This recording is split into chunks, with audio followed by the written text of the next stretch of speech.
بسم اللہ الرحمن الرحیم۔ انہوں نے کہا اے موسیٰ وہاں تو بڑے بڑے زبردست آدمی ہیں،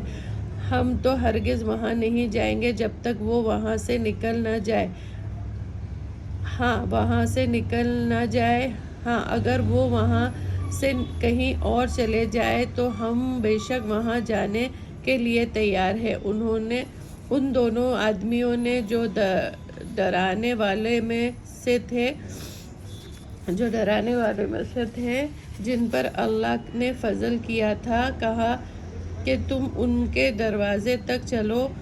سو جب دروازے میں پہنچو گے اسی وقت تم غالب آ جاؤ گے، اور اللہ پر بھروسہ رکھو اگر تم ایمان رکھتے ہو۔ انہوں نے کہا اے موسیٰ ہم تو ہرگز بھی وہاں قدم نہ رکھیں گے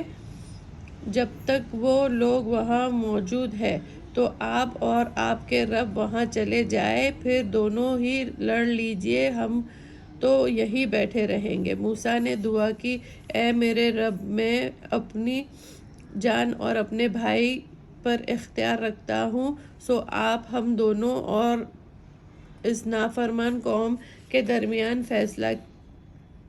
کر دیجئے۔ ارشاد ہوا کہ یہ ملک ان کے ہاتھ میں 40 برس تک نہ لگے گا، بیکار پریشان اور حیران پھرتے رہیں گے، سو آپ اس نافرمان قوم پر غم نہ کیجئے، اور آپ ان اہل کتاب کو آدم کے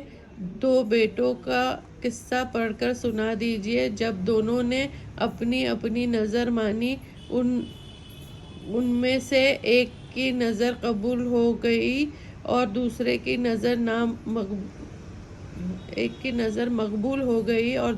نظر نامقبول، تو دوسرے نے کہا کہ میں تجھ کو ضرور قتل کر دوں گا۔ اس پہلے والے نے جواب دیا کہ اللہ متقیوں کے عمل قبول کرتا ہے، اگر تو مجھ پر دست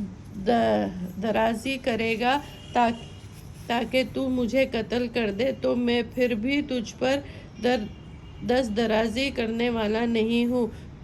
کہ تم کو قتل کروں۔ میں تو اللہ سے ڈرنے والا ہوں جو سارے جہانوں کا مالک ہے۔ میں تو یہ چاہتا ہوں کہ تو میرے اور اپنے سب گناہ اپنے سر رکھ لے، پھر تو دوزخیوں میں شامل ہو جائے، اور یہی سزا ہوئی ہے ظلم کرنے والوں کی۔ سو ان کے دل نے اس کو اپنے بھائی کے قتل پر آمادہ کر دیا، پھر اس کو قتل ہی کر دیا، پھر وہ نقصان اٹھانے والوں میں شامل ہو گیا۔ پھر اللہ نے ایک کوا بھیجا، وہ زمین کو کھودتا تھا تاکہ وہ اس کو سکھا دے کہ اپنے بھائی کی لاش کو چھپا دے۔ کہنے لگا افسوس، میں اس سے بھی بدتر ہوں کہ میں اس کوے ہی جیسا ہوتا کہ اپنے بھائی کی لاش کو چھپا دیتا تو وہ بڑا شرمندہ ہوا۔ اسی وجہ سے ہم نے بنی اسرائیل پر یہ لکھ دیا کہ جو شخص کسی کو دوسرے شخص کے قتل یا ذمے میں کسی فساد کی وجہ کے بغیر قتل کر ڈالے تو گویا اس نے تمام آدمیوں کو قتل کر دیا، اور جس کسی کی زندگی بچا لی تو گویا کہ اس نے تمام آدمیوں کو بچا لیا۔ اور بنی اسرائیل کے پاس ہمارے بہت سے رسول کھلی نشانیاں لے کر آئے، پھر بھی بہت سے ان میں سے دنیا میں زیادتی کرنے والے ہی رہے، جو اللہ سے اور اس کے رسول سے لڑتے ہیں اور ملک میں فساد پھیلاتے رہتے ہیں، تو ان کی یہی سزا ہے کہ ان کو قتل کیا جائے یا سولی دی جائے یا ان کے ہاتھ پاؤں مخالف جانب سے کاٹ دیے جائیں، یا زمین پر سے نکال دیا جائے، یا ان کے لیے دنیا میں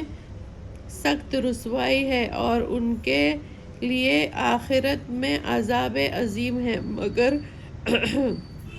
مگر جو گرفتار ہونے سے پہلے توبہ کر لے تو جان لو کہ بلا شبہ اللہ بخشنے والا